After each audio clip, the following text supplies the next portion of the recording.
All right, well, I am going to get started. So happy Monday, everybody. Hopefully the weekend went well. Good way to start the week with our Attorney General. So I want to thank him and Christina Brandt Young and your staff, Attorney General, because Hannah, Kelly, everybody who's been helpful last couple of weeks, just kind of following up on some topics of today. And as you can see from the list of attendees, we have a good cross section of our membership today. So I think we're going to have a great conversation, as we always do with these type of events. We want to keep the conversation informal. So at the right time, if you want to unmute yourself and ask a question, you can, or you can populate the chat box, and then I could ask the question as well. We are going to record this today, so thank you. And we're going to send this out to the members that couldn't be on, probably on Friday as part of our business beat. So. But first, like we always do, I want to thank our sponsors for today. Again, you've heard me say this before, but we're proud of the fact that we keep these virtual events free to members, and it's through the generosity of our sponsors. And I want to specifically thank TAC, or Tyler of Aversano and Krantz, the New Jersey Warehouse and Movers Association, the NJCPA Society, the New Jersey Landscape Contractors Association, Riker Danzig, Cole Schatz, Renova, and K&L Gates. So again, thanks to our sponsors for that. So again, the way we're going to tee this up is I'll introduce the Attorney General, and then Mr. Attorney General, we can hear from you. But it's my pleasure to introduce Matt Platkin, who has been the Attorney General, officially was appointed by Governor Murphy back in February of 2022. He was confirmed by the Senate in September. Prior to that, he was also chief counsel. That's when I first met Matt many years ago. Great background, part of Lowenstein Sandler, also a Stanford graduate. And again, he's joined by his colleague, Christina Brandt Young. And again, thank you, Christina, for being here as well. So we kind of teed up a few topics, but I'll start with maybe if the Attorney General, again, good morning. If you could talk about the Department of Law and Public Safety. I know two divisions that you're probably going to touch on, Division of Consumer Affairs and Division of Law. But again, thank you for being here, Attorney General. Thank you, Tony, for having me and for hosting this. And thanks to all of you for getting on first thing Monday morning. I really appreciate the opportunity to meet with you all. It's always good to have this dialogue. Certainly, even outside of these events, I think you know that we regularly communicate with the organization as well as with many members of the organization on various issues. So appreciate the chance to be here. These virtual events, I think, were born out of COVID, but have really worked, and it was a way of getting folks in a room, so to speak, very effectively. So thanks for coordinating that. The Department of Law and Public Safety, you mentioned that. So I'm now on my 13th month, which is a little crazy. As it feels like I was just nominated, but in running the department, it's an incredible place to work. I think many of you know the breadth of what we do, but we have about almost 8,000 women and men who make up the department across, depending on how you count, 18 or so divisions, offices, and commissions. Of course, there are some very big divisions. The state police is a division. That's a big division. And you touched on two very important divisions on our civil side, the Division of Consumer Affairs, which handles a broad range of, broadly speaking, given its name, consumer-related issues, but it also, as you know, includes all of our licensing work. It includes the Bureau of Securities, which handles our civil side securities work. It handles all kinds of violations of the Consumer Fraud Act, or potential violations and enforcement of the Consumer Fraud Act, which is a very broad tool that we have. And then the Division of Law, which you touched on, is effectively the law firm for the state, both defensively when we're sued and we're defendants in a significant number of litigations, as well as when we bring a lawsuit on behalf of, whether it be on behalf of one of our divisions. So when the Division of Consumer Affairs decides that there's been a violation of our Consumer Fraud Act or other relevant statutes, it's the lawyers in the Division of Law that actually file that complaint and litigate that case. They also, and this is unique to New Jersey, and many of you may know this, they also counsel all of the state agencies. So our state agencies don't have their own lawyers. They're all housed within the Division of Law, which is frankly the largest law firm in the state of New Jersey. And so that means our lawyers are involved in some way, shape, or form, typically in various actions taken by the departments. Now, I will say that doesn't always mean they're making decisions. I know sometimes that gets confused. In fact, having been a lawyer in the private sector and counseled clients, sometimes the lawyers are very involved and sometimes they're not very involved. But we always do make sure that the clients are adhering to the law, certainly, and making sure that, if there is litigation, that we are involved in that.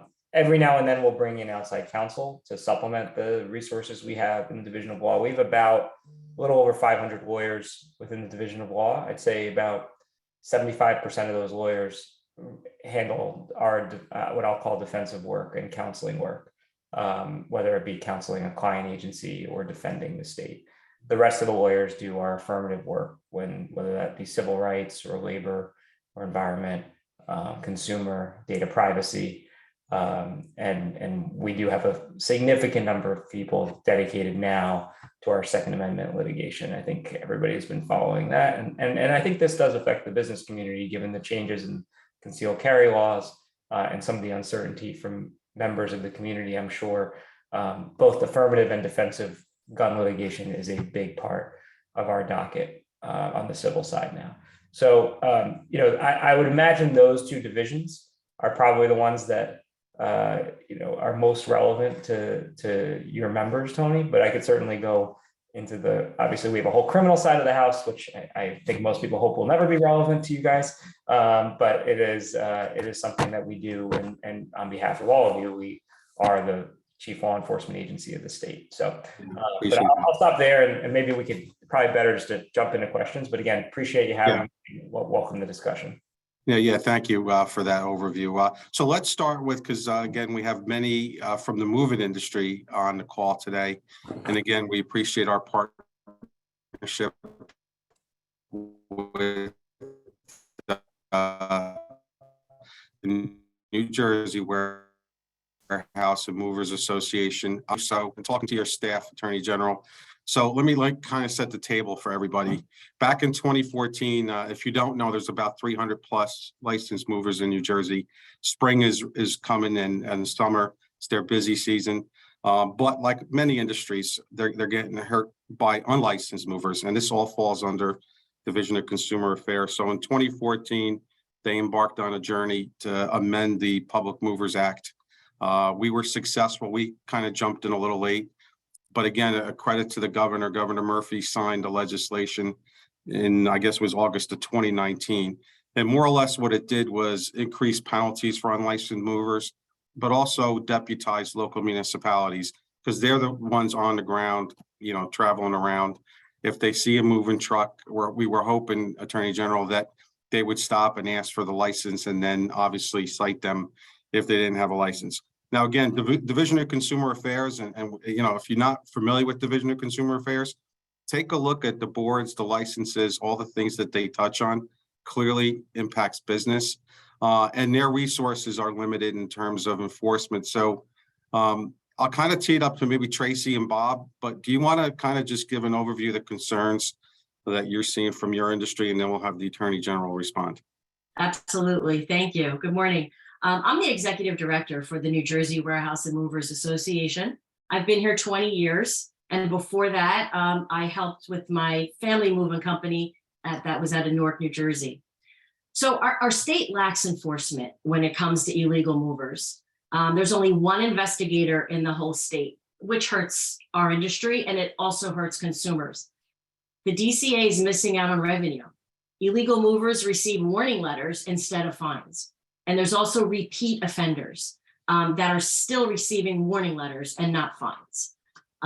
As Tony just said, in 2019, Tony Russo was very big on getting us the advertising and operating without a public mover's license, a criminal offense. And we've done the legwork notifying New Jersey municipalities of these changes. I have sent numerous letters, emails since 2019. just to give you a quick overview, there was a illegal mover situation going on. I called the police department in that area. They went onto the scene. I had the officer on the phone, and he didn't do anything because he says, I'm really not familiar with this, so I'm just going to let it go. And that's really heartbreaking. It hurts consumers more than it hurts the industry.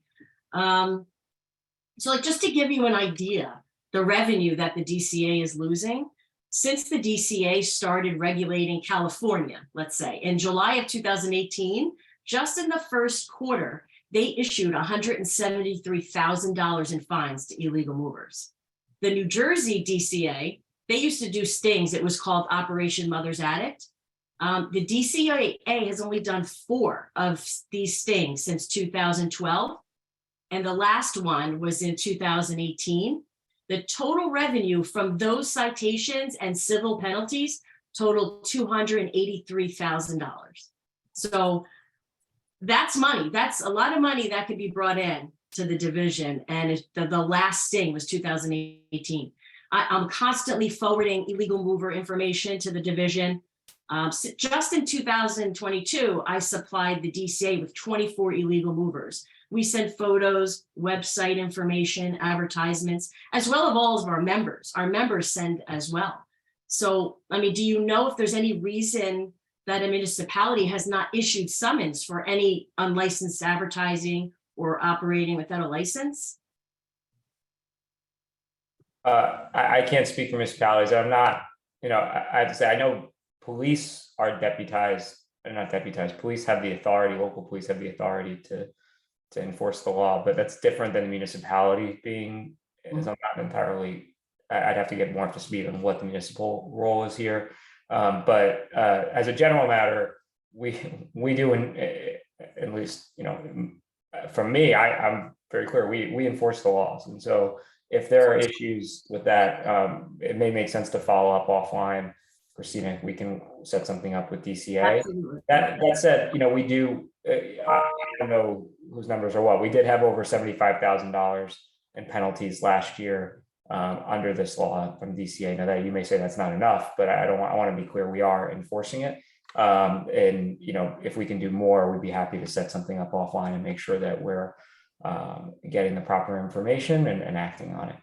Even that would be very great. Definitely take you up on that.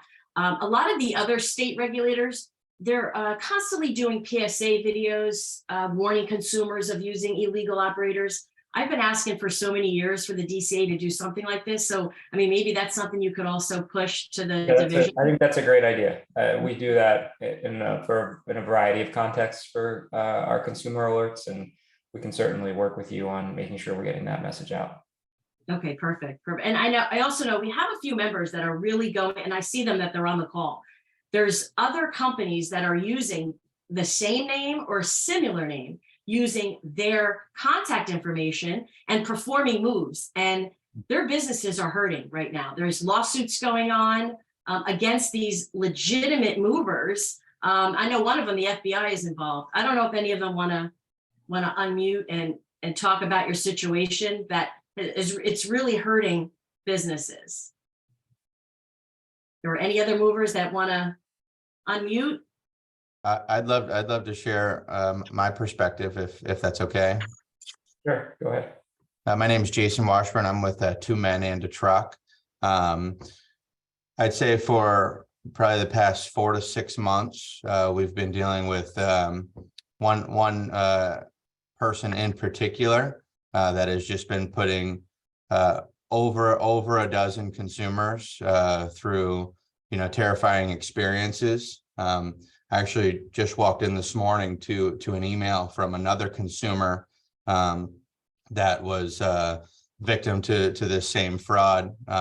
Essentially, this individual has been operating using our name, using our website, using all of our information and acting and impersonating as a 2 Men and a Truck business or employee that works for us, but he doesn't. He's using aliases under the name Matthew Miller, Pat, a variety of names. But long story short, what this individual does is he quotes the customer an extremely lowball estimate.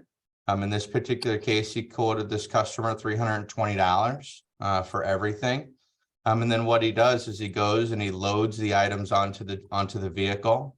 And when he takes them over to the new residence, before he unloads them, he demands more money. It's the same story repeated over and over again. This individual has news articles.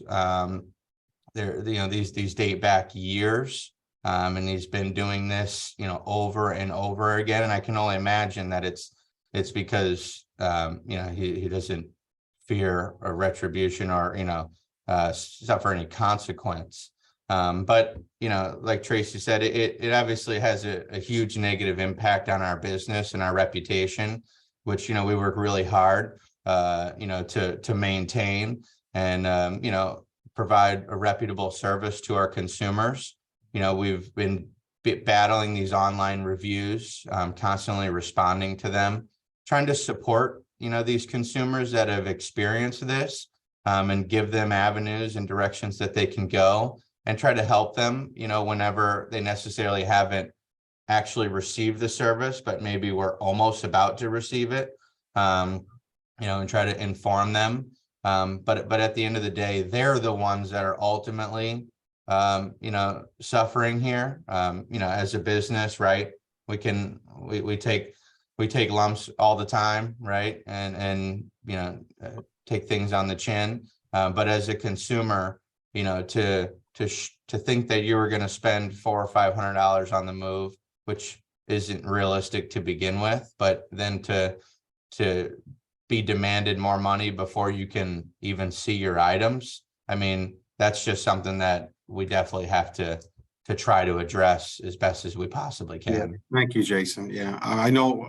Go ahead, Mr. Attorney General, if you had any Yeah, I would comments. just say two things. One, Christina, let's make sure we follow up with DCA. I also want to make sure when that's happening, that's being appropriately reported to law enforcement, because that sounds like beyond a regulatory issue. And so I don't know what counties this is happening in, but Christina, let's follow up with Lindsay and make sure that they have appropriate points of contact at the county prosecutor's offices if those don't already exist, especially if it's a repeat player like that. And it could be something we would look at too. But Yeah, thank you. And for sake of time, because I know we want to cover some other issues, if we have time at the end, we could always circle back on some of these issues. But I'm going to go to our friends over in the accounting industry, Jeff Kazerman, who's worked the New Jersey CPA Society. Jeff, do you want to raise an issue about?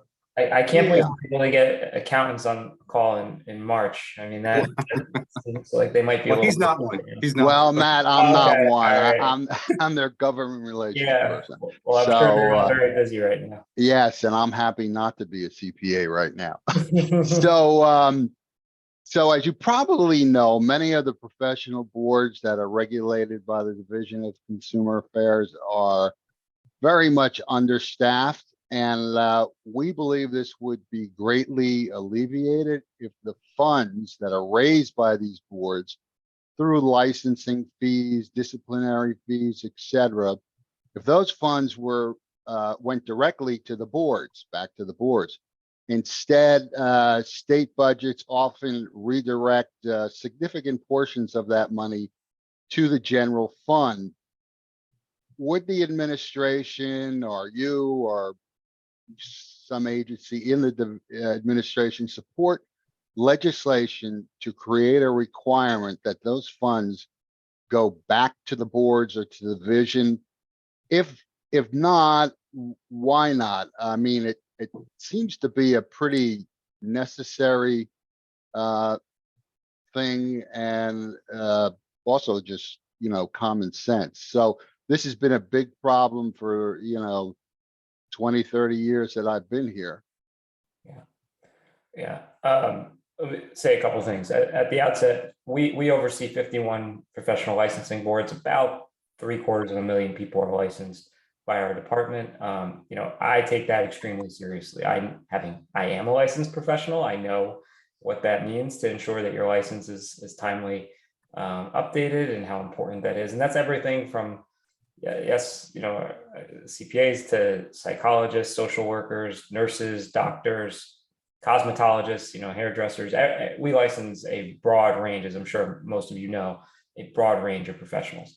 And licensing in and of itself, I think we'd all agree, is a good thing. I mean, we want people to have to show if you're a licensed professional, then people should have confidence in your ability to do your job. And that if you're not licensed, to the points we were just discussing in similar contexts, then they should know that you're not qualified to do that work. And that's what at its core, that's what I think licensing is meant to do. And that's why I think it's very important. And in a different context, that's why we're starting police licensing also under our jurisdiction.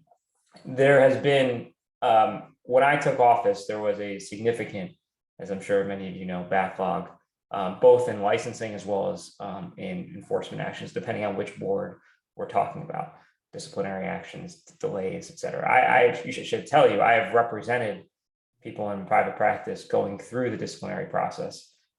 So I'm familiar with the challenges faced, and I'm also familiar with how significant of an impact, even if they're ultimately found to have no disciplinary impact on an individual, that's still a very significant expense. It takes time, and it can be disruptive to someone's professional and frankly sometimes personal life. So I get that acutely.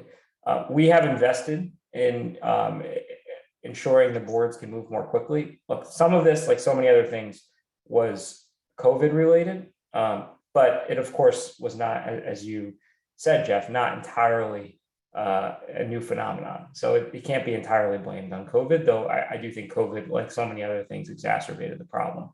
We put millions of dollars last year into starting the process to get all of our applications online. I give Director Fayes, Carrie Fayes, who runs DCA, a lot of credit because she came in and has worked very hard to meet with the industry. And if it hasn't happened with the CPAs, I know she'd be willing to do that, to talk with you and Howard Pine and the team there in DCA. As it relates to the funds, a couple things. One, the governor actually proposed in this budget a significant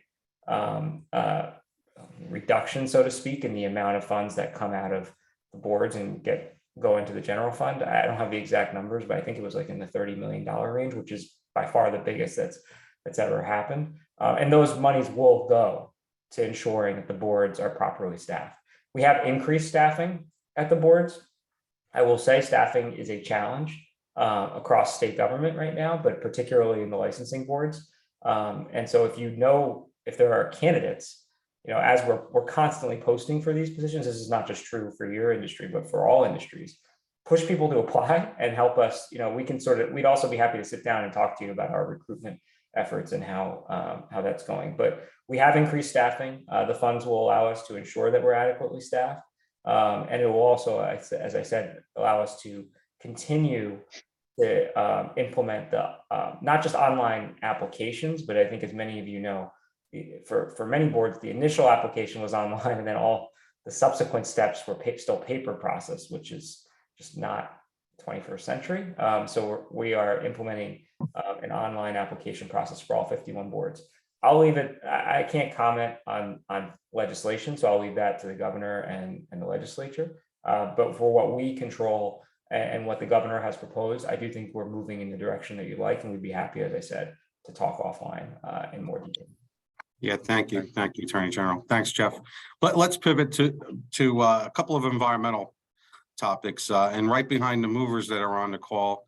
I think the majority of the folks on this call are related or work in the environmental industry. I also want to acknowledge another peer group, and that's Gail Wilcott, who runs the New Jersey Landscape Contractors Association. And again, talking to your staff before today, this A901 license, and I, just for everybody's sake, there is this dirty dirt issue that's hanging out there. Long story short, you get a license. It's really more or less to make sure that the entity that operates or gets the license doesn't have a criminal background. It's extensive. I know the Attorney General, this really deals with the Department of Environmental Protection as well, but your state police get involved, and it's a 10-year look back. It's a complicated license. And I know one of the issues that I talked to Christina about, and it seemed to have worked out well. And again, I want to thank the department for doing this, with this whole employee stock ownership part of it, because one of the things you have to do is name key employees when you go for your A901 license. And I understand that, and I got to tell you, a lot of our members, especially Gail's members in the landscape industry, are very worried that if the rules come out from DEP in September on this dirty dirt, because that's really going to grab a lot more companies involved, that they have to get this license. It's going to be complicated. Do you mind just, and again, I know it's going to be a case by case basis in terms of how the department acknowledges, but can you give folks an idea of the A901 program, you know, how long it would take to get and what is involved from your perspective? So as you said, DEP is the principal agency involved in enforcing that law. We obviously are involved as both their lawyers and, as you said, on some sides of the background check. DEP, this is obviously been a multi-year long process, and DEP is in the process of writing the regulations, as you know.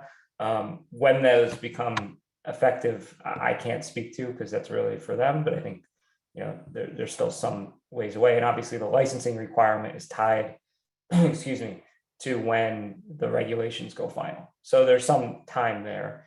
As it relates to your question, I can't speak to individual applications. Obviously, they're fact specific. I think, as with any application, and certainly in this context as well, the most important thing, I think, is to fill out the application, first of all, completely. And this is not necessarily specific to any one of your members, but we've seen applications get denied in this context and in other contexts simply because people don't complete the full application form. So that seems basic, but it's worth saying. But then also just as being as detailed as you can, if there are, just because then it will help the investigators determine if there's information that they still need, or if things are outstanding, or, you know, the last thing you want is the assumption of a candor issue. And so I think as this goes forward, you know, certainly the team that's involved in reviewing the applications would be happy to work with you and make sure that, you know, we're addressing any issues. I recognize this is a relatively, despite being around now for a few years, with COVID and everything, it's still a relatively new program, and certainly the licensing requirement has not kicked in full effect. But as that does, you know, our goal is not to jam people up through the licensing process. It's to adhere to the law. And you know, I think if we can make sure we're getting adequate information out, we would be happy to do so. Well, I appreciate that. And before I go to Brian Montag, one of our attorneys on this issue, just some food for thought, Attorney General and Christina. When I look through the A901 process, it's not clear if somebody has a violation, or maybe a bankruptcy, or defaulted on a loan, or maybe has a criminal past, what disqualifies him or her from the license. I guess it's subjective. And I guess the DEP would punt back to the Department of Law and Public Safety on that issue. But just again, some food for thought when the regulations come out, maybe some clarity around at what level, because a business owner would need to know that if they had 5, you know, environmental violations that they have to disclose, would that disqualify them from the A901 license? But Brian, you had a question on this, Brian? I did. Good morning, Attorney General Brian Montag with K&L Gates. I'm you know, there's been a lot of issues on dirty dirt with scope and applicability of it on all sorts of levels. I'm sure at some point this or related issues may have passed your desk. I also know the Attorney General's office has weighed in on scope and applicability, and probably weighing in as regulations are being put together on it. I'm wondering, do you see a dialogue happening on that front, so members and associations can, you know, still weigh in on what they think is fair and makes sense under any regulatory scheme? Well, there's legal opportunities, obviously, to weigh in throughout the regulatory process. Christina, can you just speak to where we are in the regulatory process with DEP? Thank you. I'm happy to. As I understand it, a first draft of the regulations has not yet been made public by DEP, which, reasoning backwards, means they're still writing them. They will issue a draft that will be available for notice and comment. I think everyone on this call understands why we are expecting thousands of comments. It's a complicated issue. It's a complicated set of issues. Folks have a lot of things to say about it. And so we expect the notice and comment period to be considerable and for it to take a while for DEP to work through those. And so obviously no one can predict the future here about how long this process is going to take. But yes, I mean, the notice and comment is an important opportunity for folks to explain what they need to explain and make sure that their voices are heard.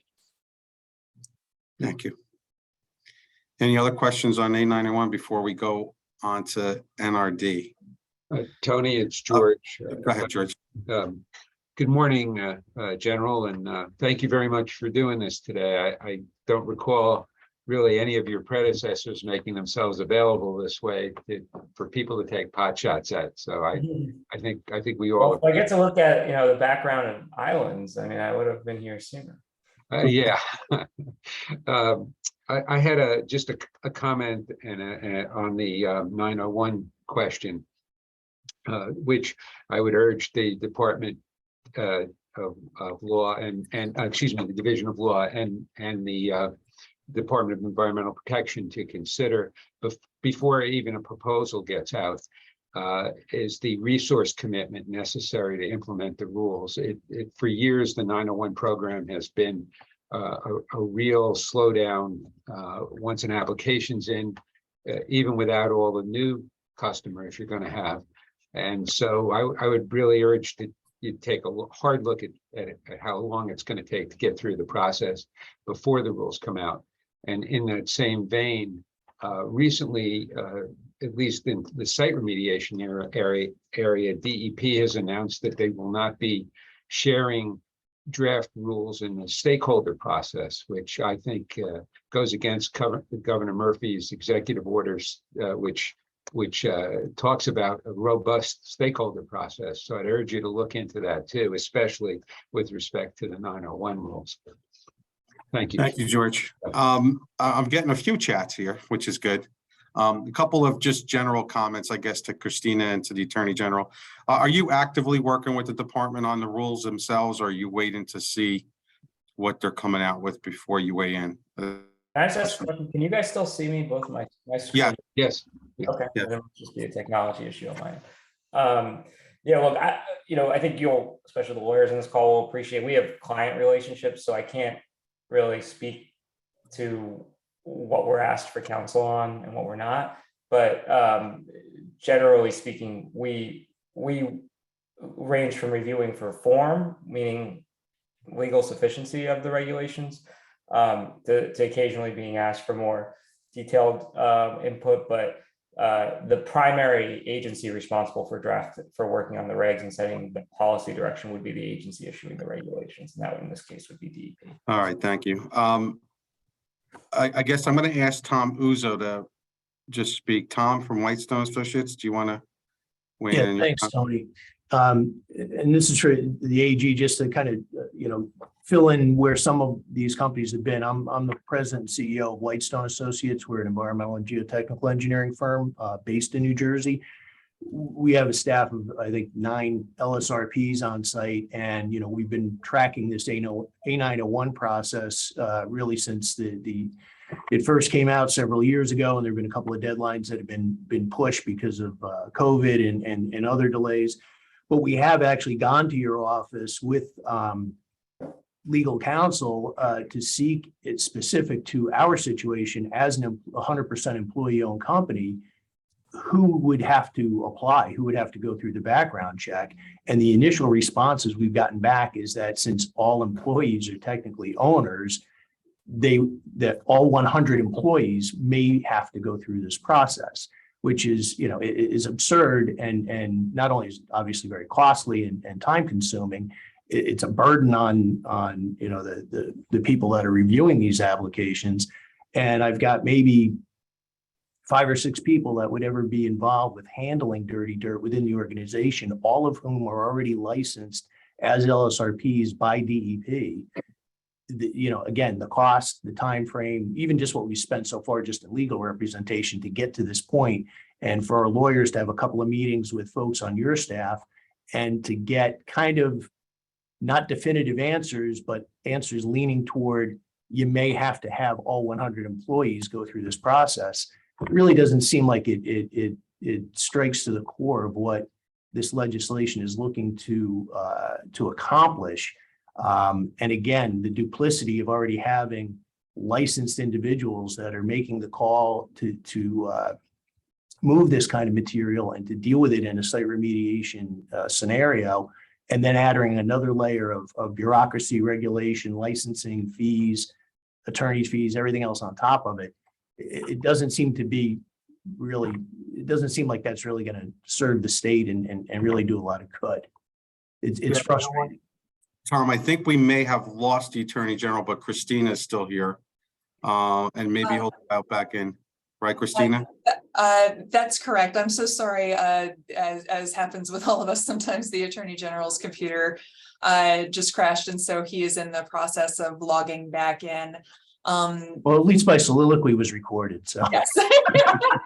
By the way, Tom, by the way, Christina, if it's okay with you, Christina, because Tom, to your point, Christina and I had a conversation last week, and Christina, tell me if I'm overstepping it, but I think to that issue with ESOPs and employee ownership, again, the good news is they're going to handle that on a case-by-case basis.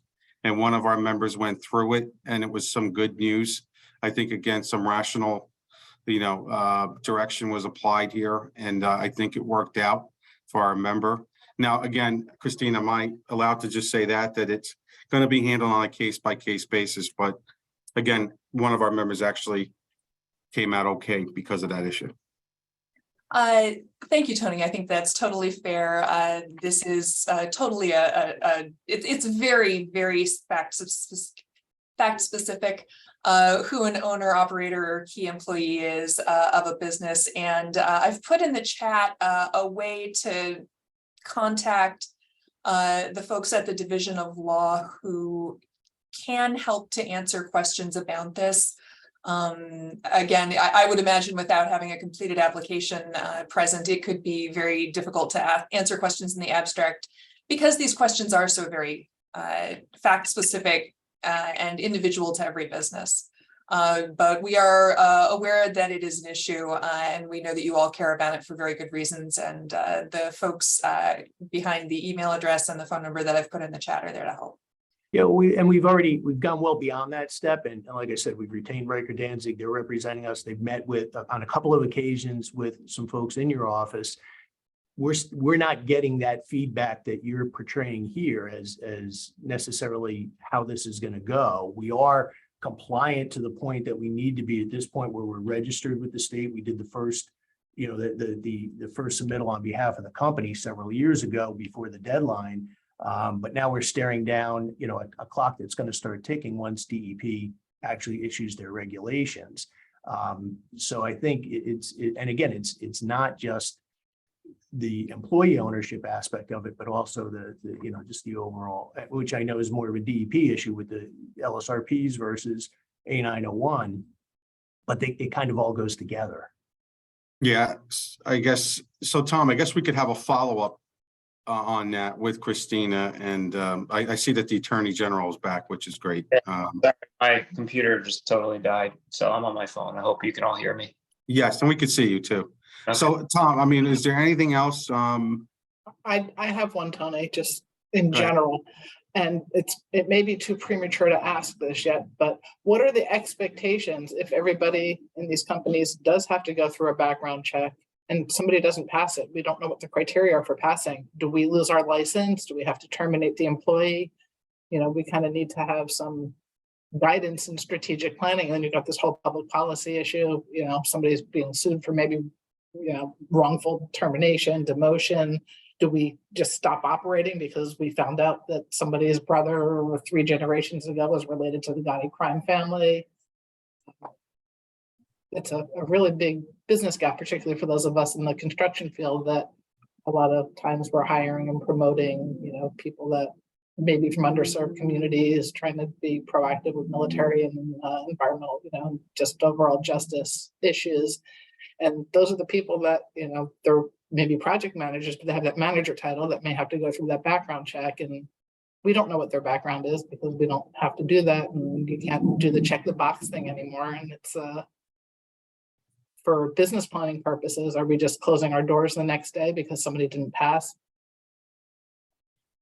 I think this would be more productive, not to say this isn't productive, but more effective rather at in sort of a subsequent conversation. It's just really hard to back specific questions in general terms on something like this, especially before the regulatory structure has been stood up. But we're certainly happy to do that. And so Christina will follow up with you all. Yeah, I appreciate that. So Tracy, I guess that's what I was kind of raising earlier about, and I'll work with Department of Law and Public Safety with DEP when they come out with these rules to provide that kind of clarity. Because again, from what I saw, it really wasn't clear, It's not. you know, one violation kicks you out or not. So we'll for sake of time, I want to make sure we cover a couple other issues. And then again, we could always have some follow-ups here. So thank you, Tracy.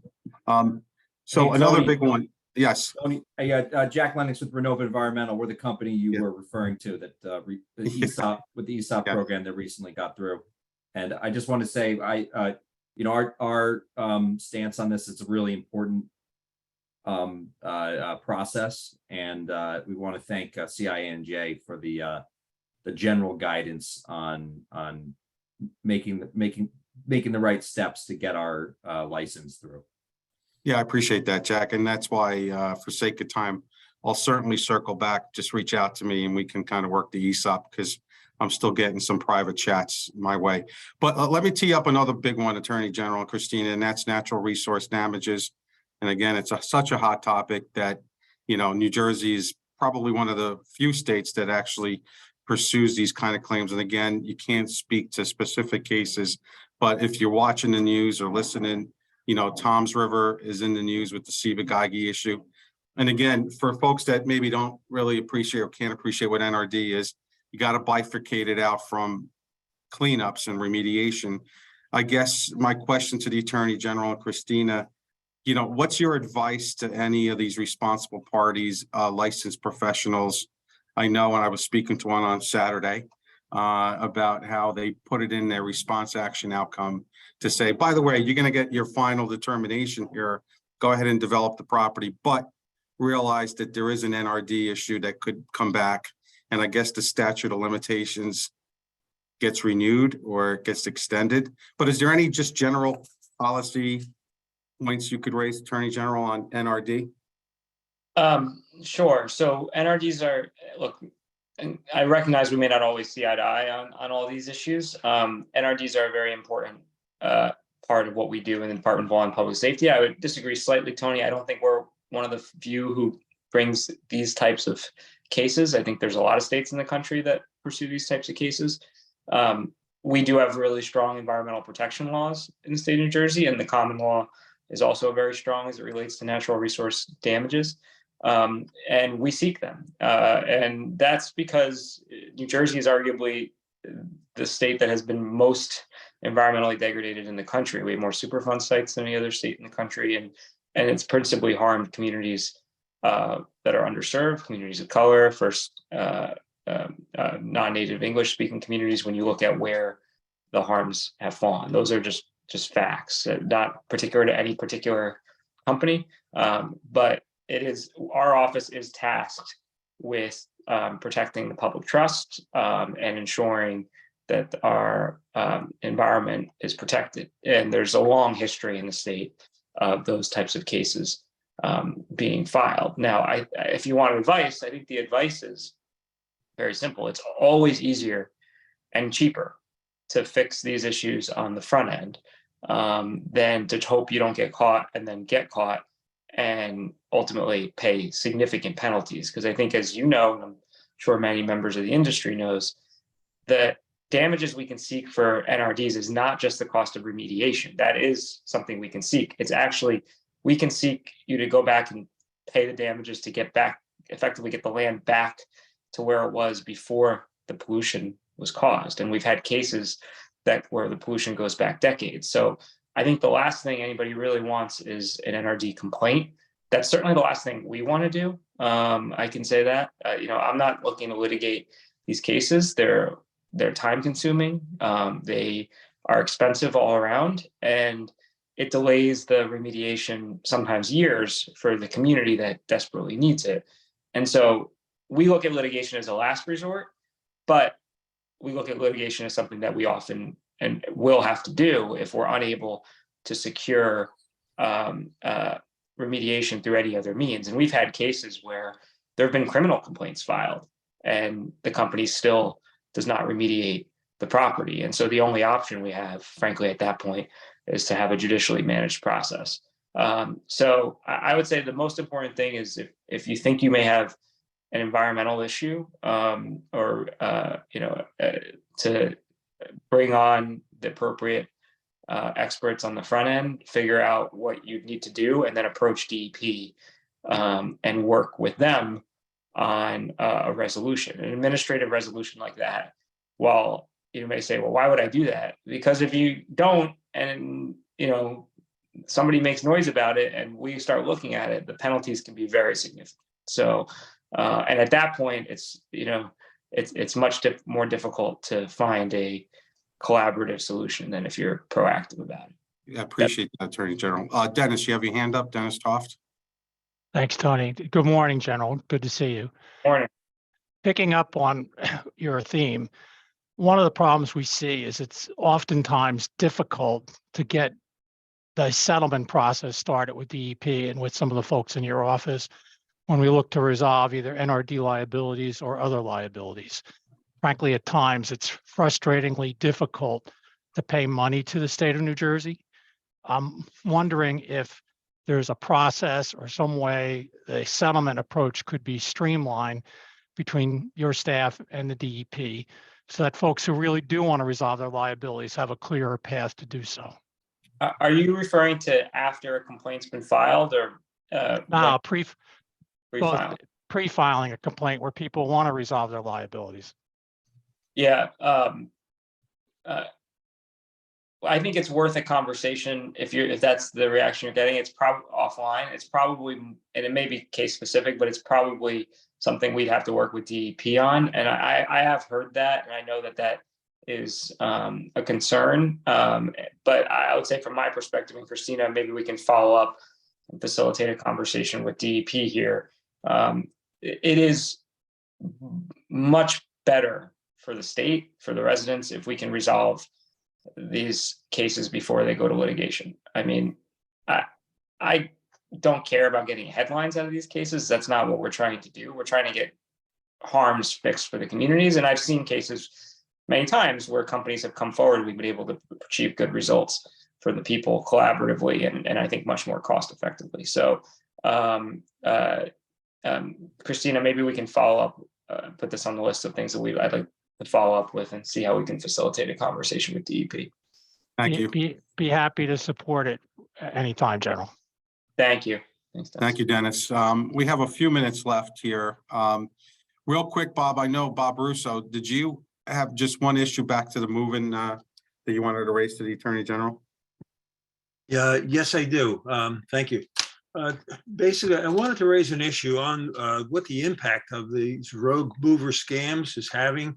The licensed movers are harmed by this, as well as the consumer. And sometimes you have to look at the overall impact of this. This is a nationwide problem that's going on, not just here.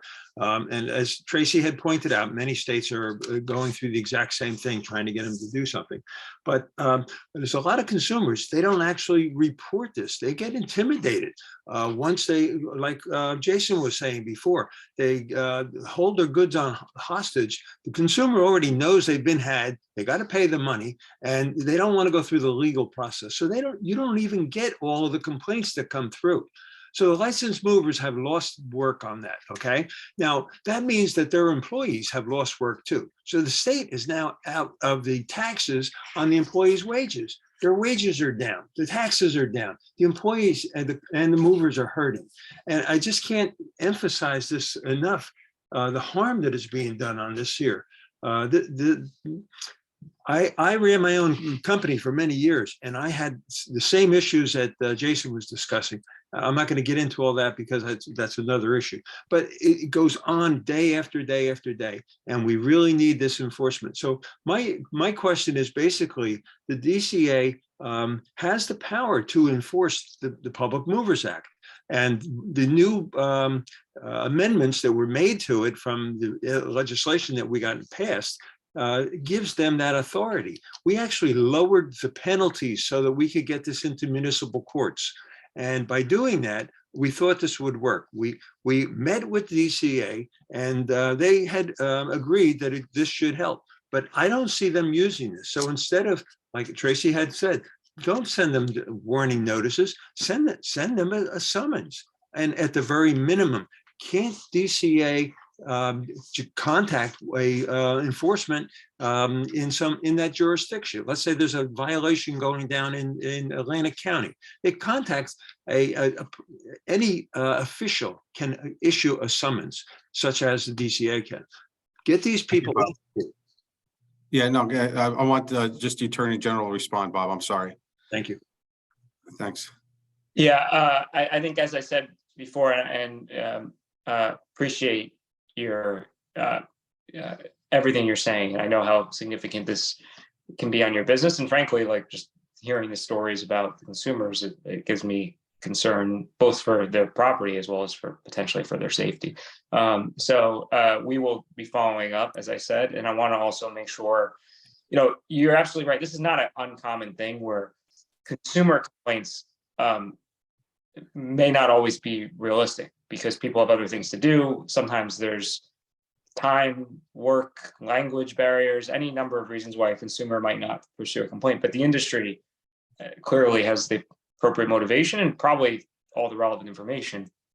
And so I want to make sure that I want to understand why that information that's coming to us if it isn't being acted on, or if it doesn't meet the legal standard, that's a different question. We can talk about why. But I want to make sure that we're acting on it. And I also want to make sure that the industry has appropriate connections both to DCA as well as to law enforcement, because some of these sound like they may be pushing into criminal acts. And we don't want, I don't want anybody getting hurt. I could see how somebody could get hurt if they're stuck outside a truck and a guy is keeping the property on a truck, that may be more than a regulatory violation. But let's set up a private conversation, or it's not private, an offline conversation on this specific topic where the team and people who work on this every day can go into this more in depth with you. And I just from me, I assure you, I hear you, and I understand the significant impact it's having. Thank you. Thank you, Attorney General. I'm sorry. Oh, go ahead, Tracy. I'm sorry. I just wanted to quickly mention that there's another mover situation very similar to Jason's at 2 Men in a Truck. But this illegal mover is actually threatening the life of the owner, this moving company's owner, their children and their wife, threatening to physically harm them. And this is the one the FBI just got involved, but this has been going on for 2 years. And now finally the FBI is involved. So it is serious. And it's not one incident. Horrible, Tracy. Horrible. But that information is relayed to law enforcement as well. So thank you. Thanks, Tracy. Phil, you have a quick question, Phil Brilliant? Yeah, I'm going to ask a quick, short question, completely change the topic. I sit on the board of several nonprofits, and everybody kind of got the same letter back in December. And it's a question we have asked for many, many years and had a different answer. And this has to do with Super Bowl pools and NCAA pools. And a letter came out and basically said it is completely illegal. You cannot run them under your raffle license. And that was completely contradictory to how we had handled and heard in the past. And just wondering, is this how this is being enforced, and why the change in heart, I'll say, because it does raise a lot of money for a lot of nonprofits throughout New Jersey. Yeah, I don't have that letter in front of me, and I'm familiar with what it said. So we'd have to follow up with Legalized Games of Chance probably, and DCA. But we can do that, and I know Christina's keeping a running list, and we'll follow up with Tony. And that, thank you for raising that. And It's a December 14th, 2022 letter. Oh. I could send it to Christina, Thank you. Attorney General. Yeah, thank you. All right, so we're bumping up against the hour, and I know everybody's got some, and including the Attorney General, Christina. We want to wrap up by 10 here. So if I can have our sponsors that didn't speak, if you want to say hello. I'm going to call your name. Don't feel like you have to, but just say hello and say anything. K&L Gates, I know Brian and Gail, you guys were on. Anything else you want to say, Brian or Gail? No, just this was a great session, and thank you to the Attorney General and everybody for this. Appreciate it. Thanks, Brian. Jack, Renova, thank you. Any? No, thank you, Tony. All right, thanks, Jack. Anybody from Cole Shots on? I'm here, Tony. Oh, hi, Randy. How are you? I didn't see you. Hi. Thank you, Mr. Attorney General. I appreciate your time. It was a great program. Thanks, Randy. Anybody from Riker Danzig? I thought I saw Steve Senior on. Hi, Tony. Thanks very much. I'll just say Riker Danzig's proud to be a member of CIANJ and participate in your environmental issues, and thank the General very much today. Thank you, Steve. Gail, did you want to say hello, Gail, from the Landscape Contractors Association? Yes, just wanted to say thank you, Mr. Attorney General, and thank you, CIANJ, for putting together another great event. Thank you, Gail. Jeff Kazerman, I know you're busy doing taxes. Anything about the CPA Society? No. And again, I'm not busy doing taxes. All my members are. But thanks for being here. And then finally, Tracy and Bob, I know, again, with our partnership, thanks again. Anything else that you guys want to say about the association, Tracy? Well, just that I'm definitely going to reach out to Christina, and I look forward to sitting down and discussing how we can help our movers and consumers. So thank you for your time. And again, Attorney General Christina, thanks for a great hour. This has been recorded. We will send it out. So stay safe, everyone, and we'll see you at the next one. So thank you, Attorney General and Christina, for your Thanks. time. Take the time Thank you, off. everyone. Take Bye-bye. care. Thank you. Thank you.